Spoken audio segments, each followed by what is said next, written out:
आपने कहा है कि अरविंद केजरीवाल जो हैं वो जाट कार्ड प्ले कर रहे हैं. What is the demand of the Jat community, और आप क्यों समझते हैं कि अरविंद केजरीवाल जो है ही कैन नॉट डिलीवर?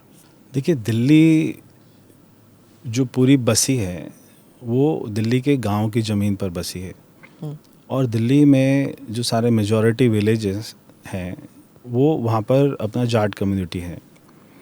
तो जाटों को हमेशा ये लगा कि आज तक सारी ज़मीन पर हमने दिल्ली को बसाया, ना तो हमको कोई ऐसी पॉलिसी मिली जिस पे हम कोई अपने मकान बना सके, ना हमारा लालडोरा जो होता है जहाँ पे गांव होता है, जो उनकी पुरानी आबादी को लालडोरा कहते हैं, ना उसके ऊपर में भी हमारे ऊपर में टैक्स लगा देते हैं. हमको कोई ऐसी सुविधाएं नहीं मिली है.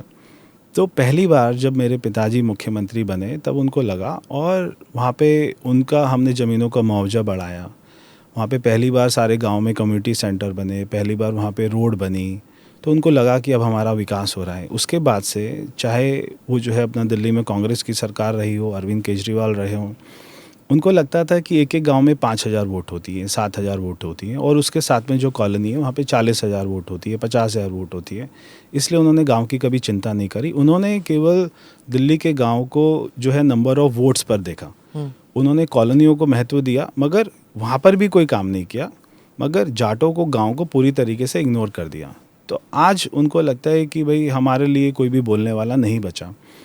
आज जब अरविंद केजरीवाल को ये भी पता है कि भारी दिल्ली का जो क्षेत्र है, हम जिसको रूरल दिल्ली बोलते थे, मेरे पिताजी वहाँ से एमपी होते थे, उनको मालूम है कि वहाँ पे साइजेबल ऐसा नंबर ऑफ सीट्स हैं जहाँ से अगर वो सीटें हम नहीं जीते तो किसी की भी सरकार नहीं बनती है. अगर वो सीट भारतीय जनता पार्टी जीतती है तो हमारी सरकार बनती है, अगर वो नहीं जीतती है तो हमारी सरकार नहीं बनती है. ये पूरा 93 से चला हुआ आ रहा है. तो उन्होंने केवल 20 दिन पहले, उनको 10 साल याद नहीं आई ये सारे जाटों की या गाँव की, उन्होंने 20 दिन पहले सोचा कि मैं जाटों के बारे में क्या ऐसी लाइन बोलूं जिससे वो मेरी तरफ में आए. मगर उसमें वो एक जो है गलती कर गए. जब उन्होंने कहा कि सेंटर की लिस्ट में जाटों को रिजर्वेशन मिलना चाहिए, ऐसा मैं मोदी जी से जो है मांग करता हूँ, उन्होंने लेटर लिख दिया, मगर वो एक गलती कर गए कि सेंटर की लिस्ट को डालने में आपको पहले स्टेट असेंबली से अप्रूव करना पड़ता है, पास करना पड़ता है, उनको रिकमेंड करना पड़ता है. ये वो वहाँ पे गलती कर गए. तो 2013 से उन्होंने कभी कुछ नहीं किया. 2013 से उन्होंने एक भी असेंबली सेशन में आप कोई अपना जाटों की नहीं, किसी भी जाति को उन्होंने रिकमेंड नहीं किया, किसी भी कास्ट को. अभी वो जाट केवल इतना बोल रहे हैं कि जाट वहाँ पे साइजेबल वोटर है, मगर जो वहाँ पे यादव भी हैं, राजपूत भी हैं, त्यागी भी हैं, गुज्जर भी हैं, उनका वो नाम नहीं लेते हैं क्योंकि वो कम वोट हैं.